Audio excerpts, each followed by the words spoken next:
होने के लिए कितनी बार संभोग करना चाहिए। तो चलिए हम बात कर रहे थे कि प्रेग्नेंट होने के लिए कितनी बार सेक्स करना चाहिए और कब कब करना चाहिए। देखिए, अगर आप कंसीव करना चाह रहे हैं, है ना, आज से कंसीव करना चाह रहे हैं, मान लो आज महीने का पहला दिन है, तो सबसे पहले ये देखो कि आपकी वाइफ का पीरियड्स डेज क्या है। अगर आपकी वाइफ के पीरियड्स डेज मान लो 7 तारीख से 15 तारीख तक होते हैं, बहुत दिन बता दी, यूजली 4-5 दिन की साइकिल होती है, मान लो हम 7 से 15 तारीख तक की भी डेट लगा रहे हैं, तो 15 तारीख आपको पता है कि 15 या 14 तक उसके पीरियड्स खत्म हो जाएंगे, तो उसके एग्जैक्टली 14th डे आपका शायद हाई ओव्यूलेशन डेज होगा।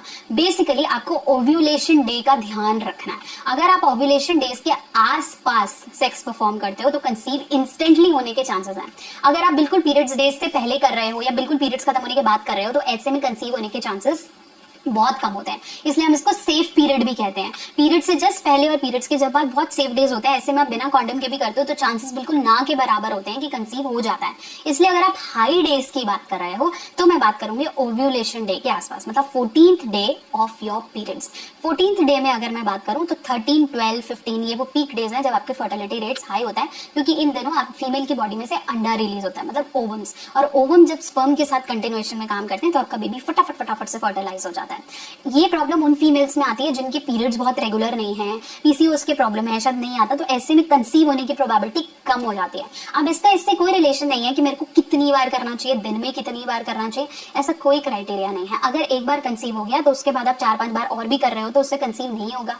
मोreover अगर आपने ओव्यूलेशन डेज के आसपास ही नहीं किया और आप बाकी दिनों में 5-5, 6-6 बार कर रहे हो तो भी कंसीव नहीं होगा। इसके लिए मार्केट में ओव्यूलेशन किट्स भी आती हैं। ओव्यूलेशन किट्स में आपको एक टेंटेटिव डे, जैसे आपको पता है कि पीरियड्स मेरे 15 को खत्म हो रहे हैं तो मैं 28, 29 को अपना सुबह मॉर्निंग का यूरिन उसमें डाल दूंगी। तो जैसे ही डालूंगी तो मुझे पता चल जाएगा कि आज मेरा फर्टिलिटी रेट कितना हाई है। उसके अंदर पैरामीटर होता है कि इससे ज्यादा ग्रीन, ब्लू, पर्पल, तो वो आपको पता चल जाता है कि हाँ उन दिनों मेरा हाई है और उस समय आप ट्राई कर सकते हो कंसीव करना। मोreover आप कैलेंडर मेथड के हिसाब से, मतलब दिमाग में डेज कैलकुलेट करके भी कर सकते हो। उन दिनों पे किया हुआ कंसेप्शन 2-3 बार, दिन में 2 बार, 3 बार करा हुआ या एक बार भी किया हुआ कंसेप्शन मैक्सिमम चांसेस देता है कि आप डेफिनेटली आप कंसीव कर पाते हो। मोreover जितनी हेल्दी मदर, जितनी वो खुश है, जितना उसके अंदर आपसे रिलेटेड प्रेम है, लव है, बच्चा करना चाहती है, जितना वो मेंटली प्रिपेयर होगी उतना ज्यादा कंसीव होने के चांसेस बढ़ जाएंगे। एक ही चीज का बैरियर है, हार्मोनल प्रॉब्लम्स, और अगर आप और आपके पार्टनर में ये हार्मोनल प्रॉब्लम्स हैं, आपका स्पर्म अच्छा नहीं है या आपकी फीमेल के यूट्रस में कोई प्रॉब्लम है या रिप्रोडक्टिव ट्रैक में कोई इश्यूज हैं, इसमें प्रॉब्लम है, तो गायनेकोलॉजिस्ट का अपॉइंटमेंट आप पहले भी ले सकते हैं। ऐसा जरूरी नहीं कि बच्चा कंसीव होने के बाद ही उस डॉक्टर के पास जाना चाहिए, पहले भी आप एक गायनेकोलॉजिस्ट को दिखा के अपनी हार्मोनल प्रॉब्लम्स को ट्रीट कर सकते हैं।